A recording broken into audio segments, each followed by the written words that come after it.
नाथ सिद्धेश्वरी कला मंदिर समिति के सभी सदस्य और कहानी लेखक नाथ अमरेंद्र और इस समिति के सभी सदस्य आप सभी भक्तों का हार्दिक अभिनंदन करते हैं, स्वागत करते हैं।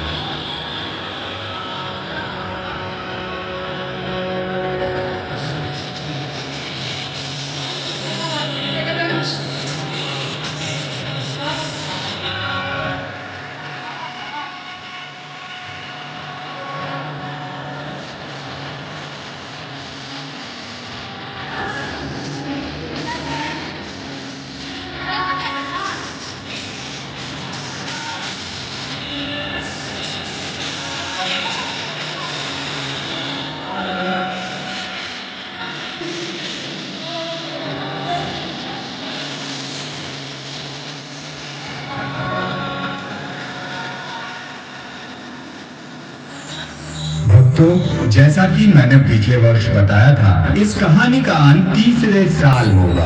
पिछले वर्ष आपने देखा नाथ को हनुमान जी ने उसके अगले जन्म की कहानी बताते हुए एक और कहानी बताई थी। कलयुग के राक्षस कली के दो भाई कोका और विकोका ने भगवान विष्णु के सुदर्शन चक्र को अपने अधिकार में ले लिया था। तो ब्रह्मा जी के मार्गदर्शन में हनुमान जी तथा माँ दुर्गा ने सबसे पहले तो उन दोनों राक्षसों का वध किया और फिर सुदर्शन चक्र को ले आए। अब इसके आगे की कहानी को देखते, सुनते और समझते हैं। उन दोनों मायावी राक्षसों का अंत करने के बाद हमने सुदर्शन चक्र तो ले लिया, किंतु ब्रह्मा जी के कहे अनुसार कली आएगा सुदर्शन चक्र और अपने भाइयों का बदला लेने के लिए। अब मैं जा रहा हूँ। मुझे देवलोक और धरती लोक दोनों की रक्षा करनी है। वो कब, कहाँ, कैसे, किस पर वार करेगा कोई नहीं जानता। धरती पर बढ़ते पाप की वजह से धरती की पवित्रता खत्म हो रही है और कली की शक्ति बढ़ती जा रही है। मनुष्य अपने फायदे की वजह से कुछ भी कर रहे हैं जो उन्हें कभी नहीं करना चाहिए, कभी नहीं करना चाहिए, कभी नहीं करना चाहिए। हनुमान जी को मायूस होकर जाते देख नाथ ने ये फैसला किया कि इंसानों से हो रही गलती और बढ़ते हुए पाप को रोकने के लिए वह हर संभव प्रयास करेगा। दिल्ली की प्रसिद्ध अभिनेत्री दिव्यांका केशव कई दिनों से लापता है। आज उत्तराखंड में उनका कपड़ा खून से सना मिला और वहाँ एक खत भी मिला जिसमें लिखा था, इसके अश्लील वीडियो अपलोड करने से इसे फॉलो करने वाली कई लड़कियाँ बिगड़ रही हैं। इसे रोकने के लिए सजा मिली है। अब जो गलती करेगा वह सजा का हकदार होगा। क्या देख रहे हो वत्स? इतना चिंतित क्यों? कौन हो तुम? ऊपर वाले का भेजा हुआ संदेश तुम्हारा कार हूँ। मैं तुम्हारे पास इसलिए आया हूँ कि तुम अभी इंटरनेट से वे सारी अश्लील चीजें मिटा लो। अब से जो गलत संदेश देने वाले वीडियो अपलोड हो वो ऑटोमेटिक डिलीट हो जाए। आज से इंटरनेट चलाने वाले सभी यूजर्स स्क्रॉल करते समय एक भी ऐसा वीडियो ना दिखे जिसे वो देखकर गलत मार्ग अपनाए। ऐसा कभी नहीं होगा, मैं नहीं करूँगा। कोई बात नहीं, मैं कर देता हूँ। चलो, फर्जी पैसों से धरती लोक पे मौज कर ली, अब थोड़ा नर्क लोक भी घूमो। इतनी रात में कहाँ जा रहे हो पुजारी? और ये तुम्हारे हाथ में क्या है? कौन है?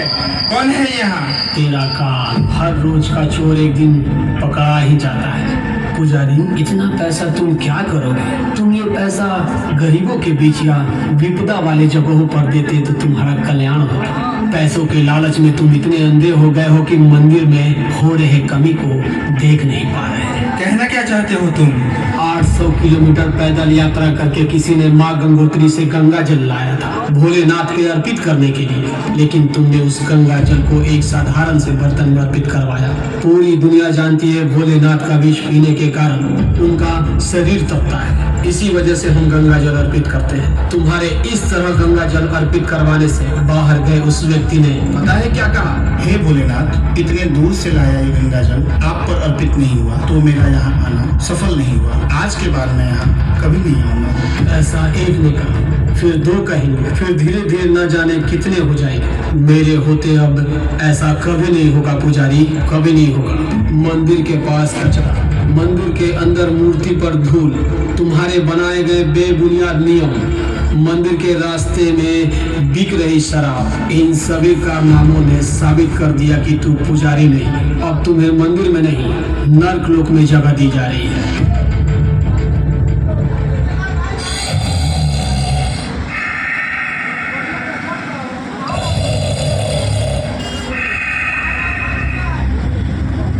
उठिए मंत्री जी, सुबह हो गई।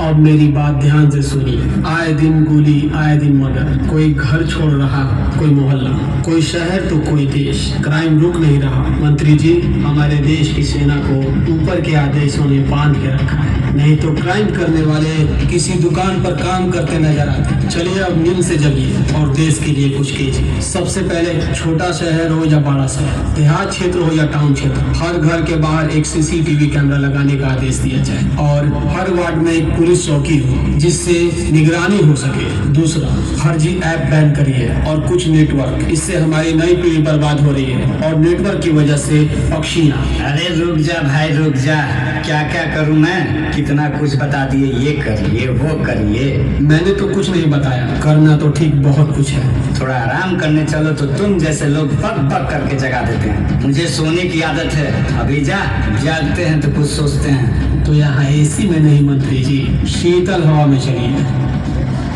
नाथ इंसानों से हो रही गलतियों को रोक रहा था, पर उसको ये पता नहीं था कि ये रोकना उसके लिए एक दिन मौत का कारण बन जाएगा।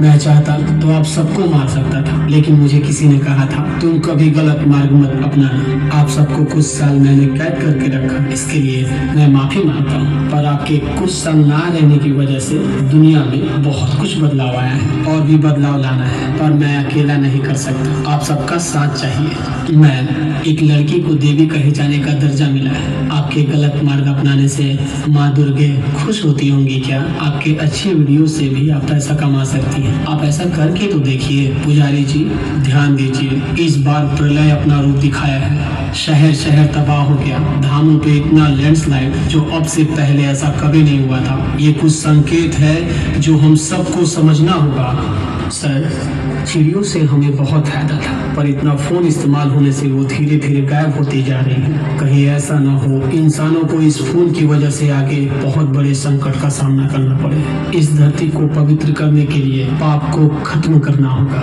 आप सब देंगे ना मेरा साथ? हाँ ना, हम सब तुम्हारे साथ हैं।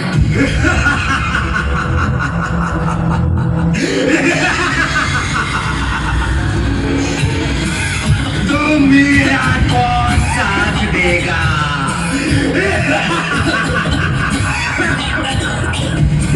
तुम्हारे जैसे लोगों की वजह से मैं धरती लोक पर कभी राज नहीं कर पाऊंगा। दुर्गा प्रकट हो दुर्गा। हनुमान प्रकट हो हनुमान।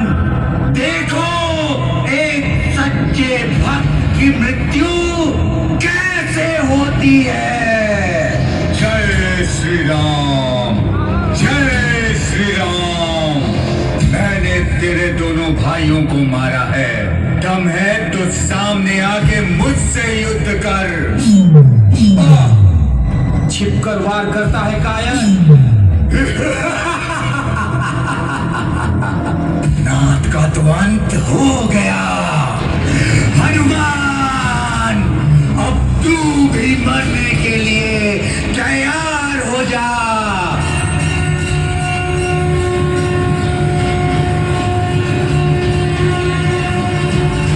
अरे दुष्ट, तू जो भी है और जहाँ भी है, अब तेरा अंत निश्चित है।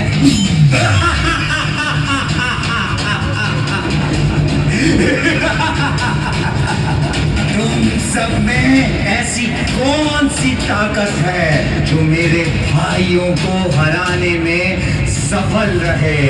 अब होगी तुम्हारी परीक्षा। मैं तो अपने भाइयों को नहीं बचा पाया, किंतु तुम्हारे पास समय है। मेरे इस विष के कारण पूरी सृष्टि समाप्त होने वाली है। जाओ, बचाओ अपने भक्तों को। अब मैं चला इस ब्रह्मांड का एक एक कण मिटाने।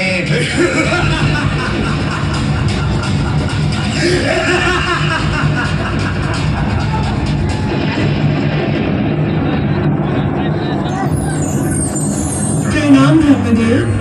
देवी, ये वही विष है जो समुद्र मंथन के समय निकला था।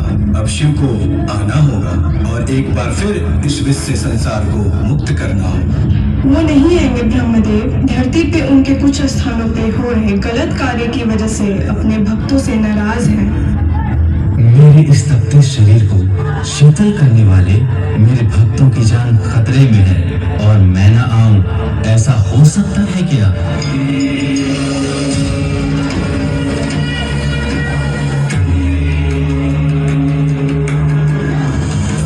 इस धरती पे हर तरह के लोग रहते हैं। किसी के कार्य से मैं दुखी होता हूँ तो किसी के कार्य से अधिक प्रसन्न। आज पूरा संसार दुख में है और उन सब का दुख हरना मेरा कार्य है। हनुमान, तुम में अत्यधिक शक्ति है, ऊर्जा है, ताकत है। तुम अपने आप को पहचानो पुत्र। देवी, आप दुर्गा हैं। न जाने कितने राक्षसों का आपने अंत किया है। दुर्गा बनिए और इसका अंत करिए। अब मैं ये विष धारण कर रहा हूँ, इसे रोकने वो अवश्य आएगा।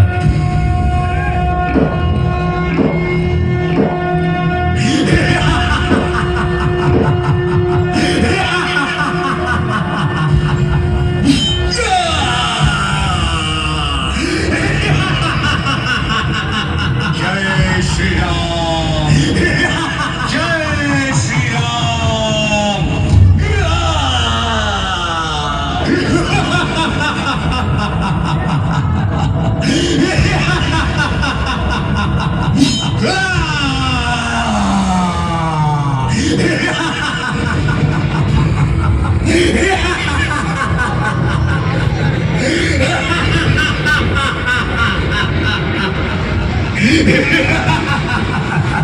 रुकिए देवी, अब मैं देखता हूँ। अमृत की बूंद पीकर अमर होने वाला ये कली है, इसका अंत नहीं हो सकता। आत्मा तब ताकतवर होती है जब उसके पास शरीर होता है। जब शरीर ही नहीं तो आत्मा किसी काम की नहीं।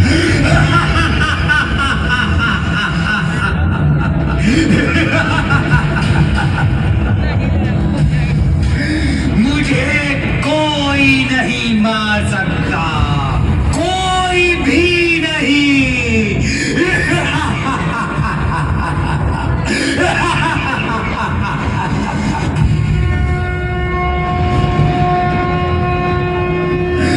शंकर, तू क्या मारेगा मुझे?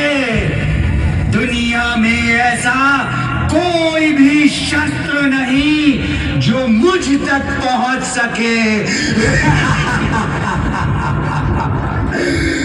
चल, तू भी आजमा ले।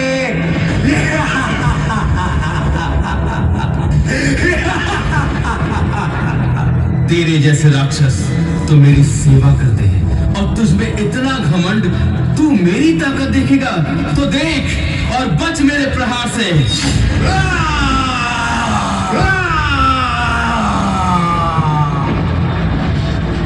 हनुमान, तुम चिंतित हो कि एक भक्त को बचा नहीं पाए। पुत्र, जिसने जन्म लिया है उसे एक न एक दिन मरना अवश्य है, किंतु अच्छे लोग अकाल मृत्यु मरते हैं, यह चिंता का विषय है। आज से सही रास्ते पर चलने वाले व्यक्ति की अगर अकाल मृत्यु होगी तो वो सीधे स्वर्ग लोक जाएंगे। हनुमान, इस भक्त का अंत नहीं, आरंभ हुआ है। तुमको तो पता ही है इसके अगले जन्म के बारे में। हाँ प्रभु, आज से श्री राम के जयकारे के साथ ओम नमः पार्वती पतये हर हर महादेव का भी जयकारा पूरी दुनिया में गुंजाने का कार्य मेरा होगा।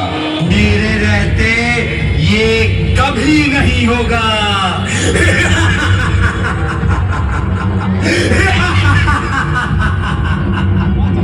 तुम सब मेरे छल को नहीं समझ पा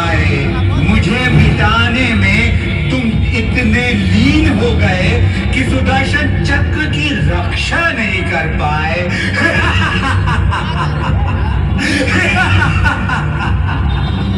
अब एक महान संग्राम के लिए तुम सब तैयार हो जाओ।